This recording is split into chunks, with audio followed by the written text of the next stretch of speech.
Assalamualaikum warahmatullahi wabarakatuh. Salam sejahtera bagi kita semuanya. Salam kenal, saya Monika Selin Pratiwi, mahasiswa program Profesi Guru gelombang 2 tahun 2024. Universitas Muhammadiyah Profesor Dr. Hamka, senang bertemu dengan kalian semua. Pernahkah kalian merasa kesulitan dalam memahami data yang banyak dan rumit? Untuk itu, hari ini kita akan belajar cara menyajikan data agar lebih mudah dipahami dengan menggunakan histogram, poligon frekuensi, dan OGIF. Materi ini akan sangat membantu kita untuk memahami data dengan lebih mudah dan akurat, serta berguna untuk keperluan praktis di berbagai kehidupan.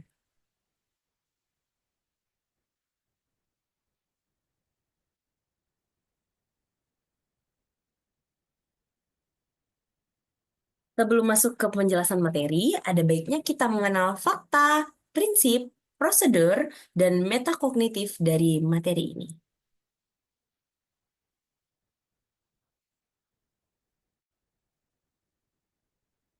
Fakta. Yang pertama, histogram adalah grafik yang menyajikan data dalam bentuk batang-batang tegak yang tidak terpisah, di mana setiap batang mewakili interval kelas. Kedua, poligon frekuensi adalah grafik garis yang menghubungkan titik-titik tengah dari setiap kelas pada histogram. Ketiga, OGIF adalah grafik garis kumulatif yang menunjukkan jumlah frekuensi hingga interval tertentu. 4. Sumbu horizontal pada histogram, poligon frekuensi, dan OGIF menunjukkan kelas atau interval data, sementara sumbu vertikal menunjukkan frekuensi. Selanjutnya, prinsip. Pada prinsip yang pertama, histogram digunakan untuk menyajikan data kuantitatif yang dikelompokkan ke dalam interval kelas dengan tinggi batang sesuai dengan frekuensi kelas. Kedua, poligon frekuensi diperoleh dengan menghubungkan titik tengah atas batang histogram dan menggambarkan distribusi data secara lebih halus. Ketiga, OGIF dapat digunakan untuk menentukan jumlah kumulatif frekuensi lebih kecil atau lebih besar dari interval tertentu. 4.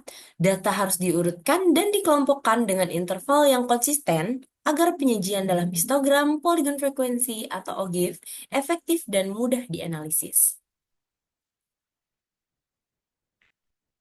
Prosedur. Pada histogram, 1. Tentukan interval kelas dan frekuensinya. 2. Buat sumbu horizontal untuk interval kelas dan sumbu vertikal untuk frekuensi. 3. Gambarkan batang untuk setiap kelas sesuai dengan frekuensinya. Selanjutnya, pada poligon frekuensi, 1. Tentukan titik tengah dari setiap interval kelas pada histogram. 2. Plot titik-titik yang menunjukkan frekuensi pada titik tengah setiap kelas.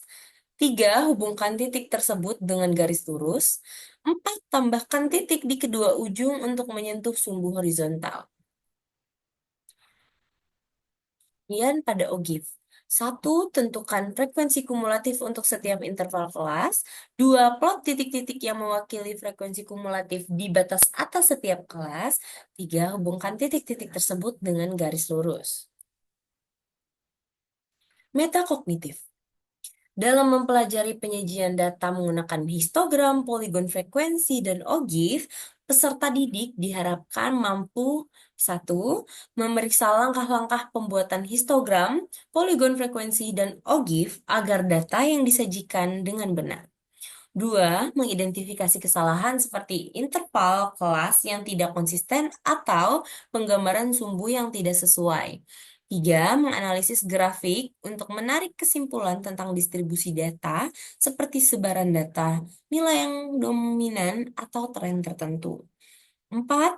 Menyadari perbedaan antara histogram, poligon frekuensi, dan OGIF, serta memilih metode penyajian yang paling tepat sesuai dengan kebutuhan analisis data. Sekarang, mari kita masuk ke inti pembelajaran yang pertama, yaitu penyajian data berkelompok dengan menggunakan histogram. Histogram adalah grafik yang berisi ringkasan dari sebaran atau dispersi atau variasi suatu data. Histogram adalah grafik batang yang menampilkan frekuensi data. Penggunaan grafik histogram telah diaplikasikan secara luas dalam ilmu statistik. Jumlah titik data yang terletak dalam rentang nilai atau kelas menjadi sangat mudah diinterpretasikan dengan menggunakan histogram.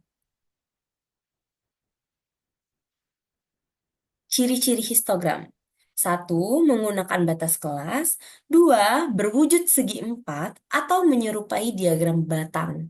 Tiga, diagram kotak yang lebarnya menunjukkan interval kelas, sedangkan batas-batas tepi kotak merupakan tepi bawah dan tepi atas kelas, dan tingginya menunjukkan frekuensi pada kelas tersebut.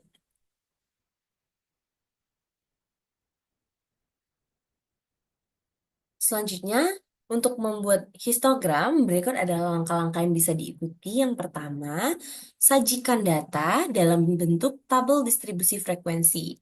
Kedua, tentukan tepi bawah atau TB dan tepi atas atau TA masing-masing kelas.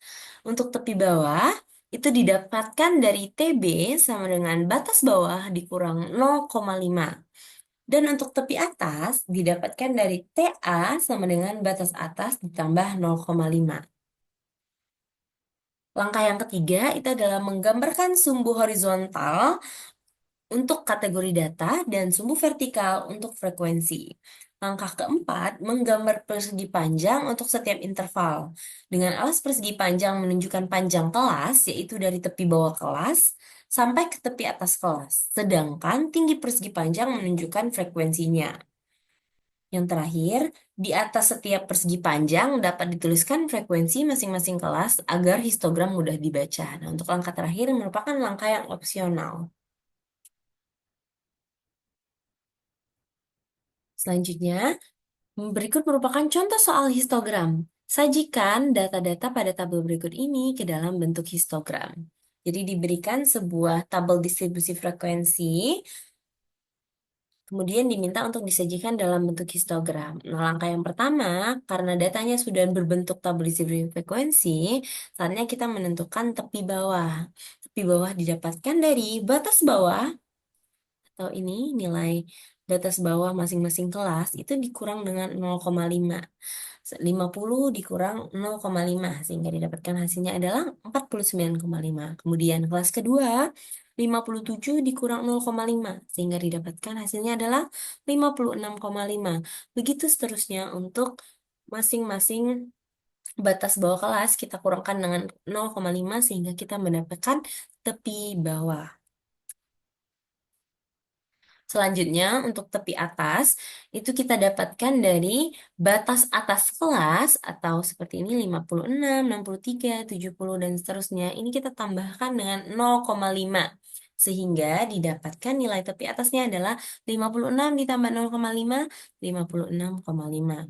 63 ditambah 0,5, 63,5. Begitu seterusnya hingga kelas terakhir. Nah, setelah kita mendapatkan tepi bawah dan tepi atas, selanjutnya adalah kita menggambarkan histogram dengan menggambarkan dulu sumbu horizontal untuk kategori datanya, di sini adalah nilai, sedangkan sumbu vertikal untuk frekuensi. Jadi nilainya yang kita dapatkan dari adalah tepi-tepi bawah dan tepi atas yang sudah kita dapatkan tadi. Itu 49,5, 56,5, 63,5, 70,5, 77,5, 84,5, 91,5, dan 98,5.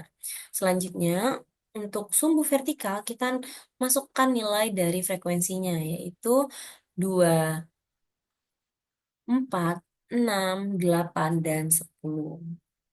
Setelah kita menggambarkan sumbu horizontal dan sumbu vertikalnya, selanjutnya kita menggambarkan persegi panjang untuk setiap interval.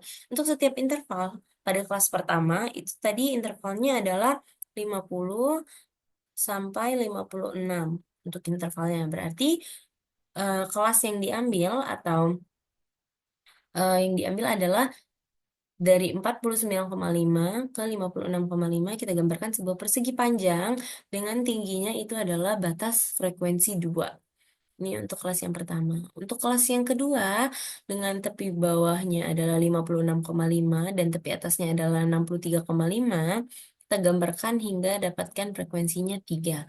Begitu seterusnya hingga kelas terakhir. Nah, sehingga kita dapat menyajikan bentuk histogram dari tabel distribusi frekuensi yang diberikan.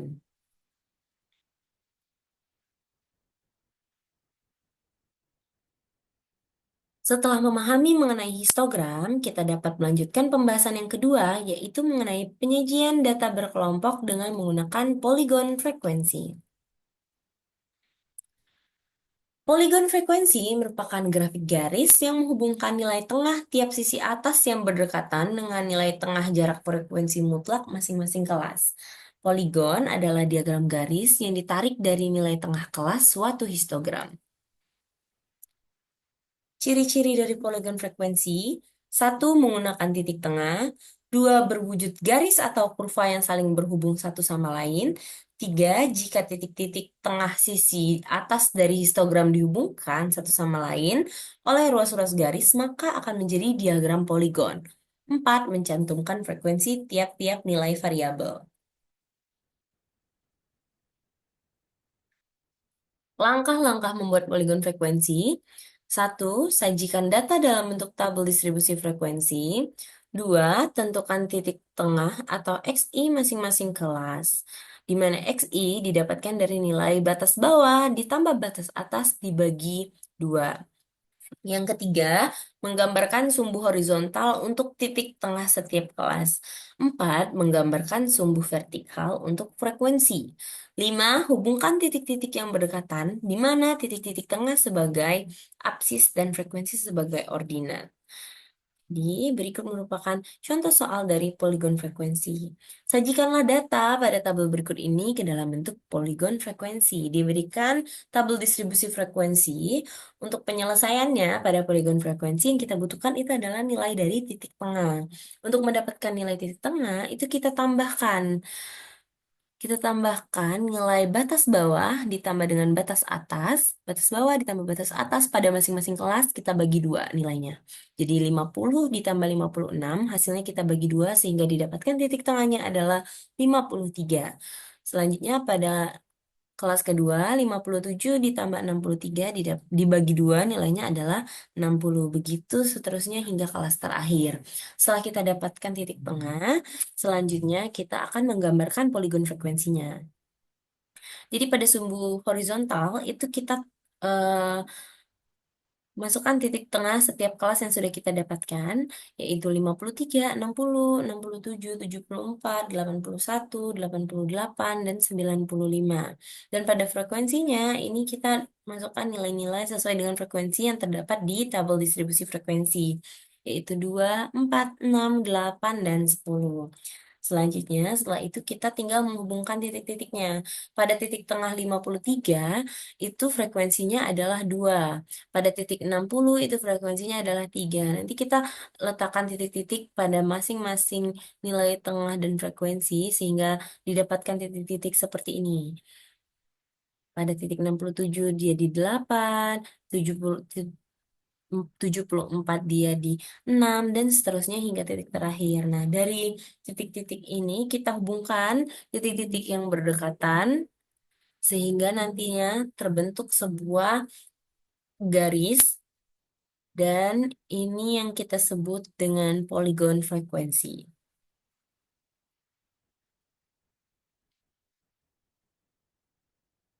Setelah memahami mengenai poligon frekuensi, kita dapat melanjutkan pembahasan yang ketiga, yaitu penyajian data berkelompok dengan menggunakan OGIF. OGIF adalah grafik yang digambarkan berdasarkan data yang sudah disusun dalam bentuk tabel distribusi frekuensi kumulatif. Untuk data yang disusun dalam bentuk tabel distribusi frekuensi kumulatif kurang dari, grafiknya berupa OGIF positif. Sedangkan untuk data yang disusun dalam bentuk tabel distribusi frekuensi kumulatif lebih dari, grafiknya berupa OGIF negatif. Kemudian ciri-ciri dari OGIF, satu, dibuat menggunakan batas kelas, dua, mencantumkan frekuensi secara meningkat dan menurun, tiga, ada dua macam OGIF, yaitu OGIF positif dan OGIF negatif. Berikut kita akan mengenal jenis-jenis OGIF. Ada dua jenis OGIF, yaitu satu OGIF positif atau yang lebih sering dikenal dengan OGIF kurang dari. OGIF positif dibentuk dengan menghubungkan titik-titik dengan tepi atas sebagai apsis dan frekuensi kumulatif kurang dari sebagai ordinat. OGIF negatif, OGIF lebih dari, OGIF negatif dibentuk dengan menghubungkan titik-titik dengan tepi bawah sebagai apsis dan frekuensi kumulatif lebih dari sebagai ordinat. Berikut merupakan contoh soal OGIF. Sajikan data pada tabel berikut ini ke dalam bentuk OGIF positif dan OGIF negatif. Penyelesaian yang pertama itu mengenai OGIF positif. Jadi OGIF positif tadi itu kan dia berdasarkan eh, tepi atas sebagai aksis dan frekuensi kumulatif kurang dari sebagai ordinat. Jadi kita tentukan dulu pada OGIF positif kita tentukan tepi atasnya. Menentukan tepi atas seperti pada histogram tadi kita tambahkan batas atas dengan 0,5. Jadi 56 tambah 0,5, 63 tambah 0,5, 70 ditambah 0,5 sehingga didapatkan hasil seperti berikut. Dan untuk frekuensi kumulatif kurang dari itu akan kita tambahkan dari nilai yang paling kecil. Jadi, kita mulai dari frekuensi yang pertama. Pada kelas pertama itu 2. 2 kita tambahkan 3, didapatkan hasilnya adalah 5. 5 ditambah 8, didapatkan hasilnya adalah 13. 13 ditambah 6, hasilnya 19. Begitu seterusnya hingga didapatkan frekuensi kumulatif terakhir yaitu adalah 40.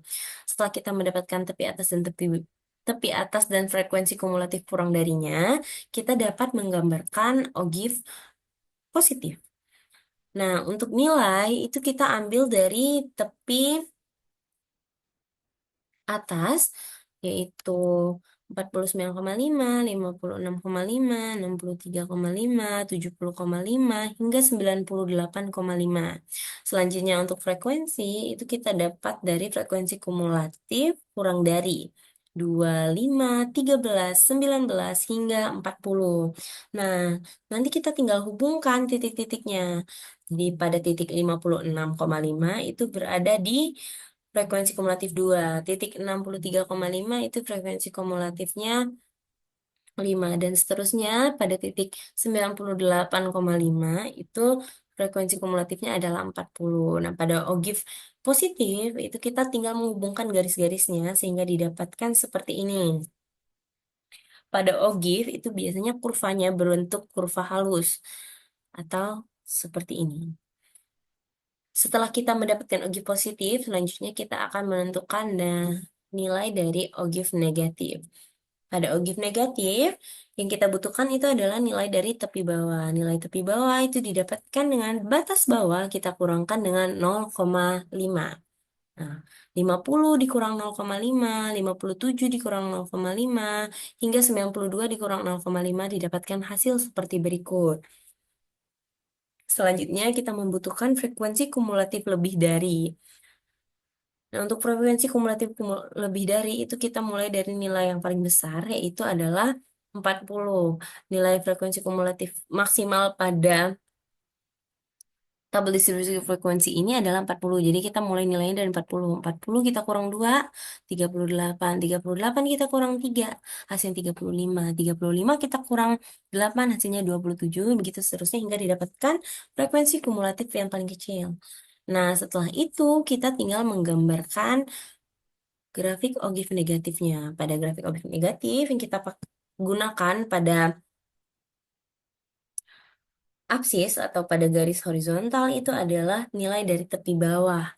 49,5, 56,5, 63,5, 70,5, dan seterusnya hingga 98,5.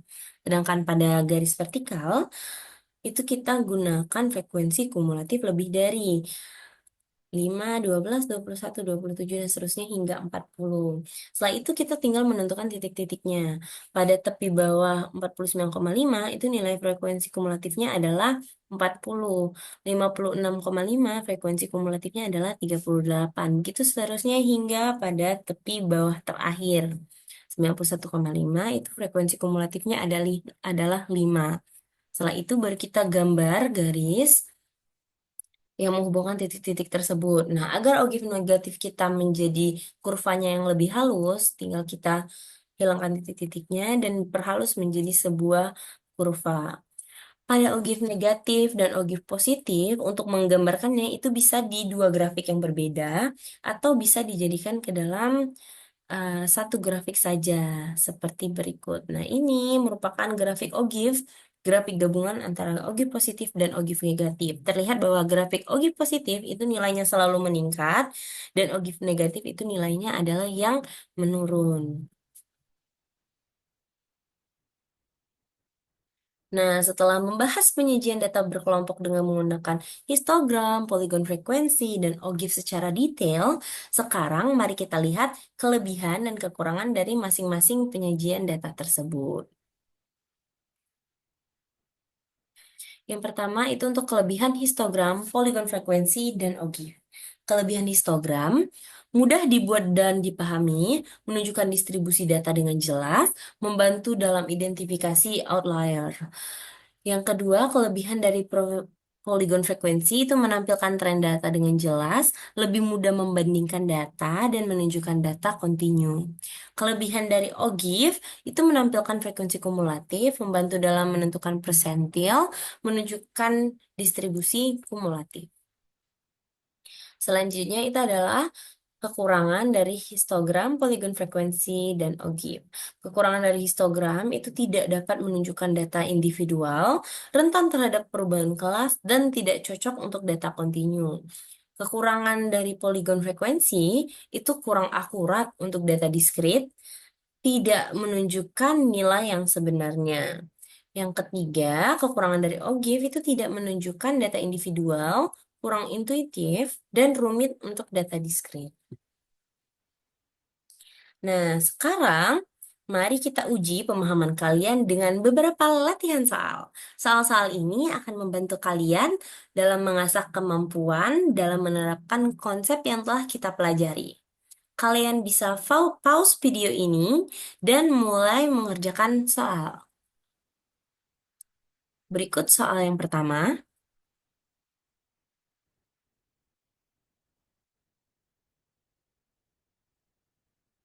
Berikut soal kedua.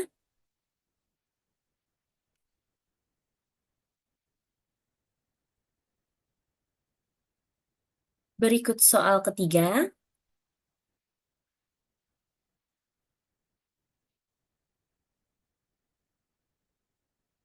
Dan berikut soal terakhir, soal keempat.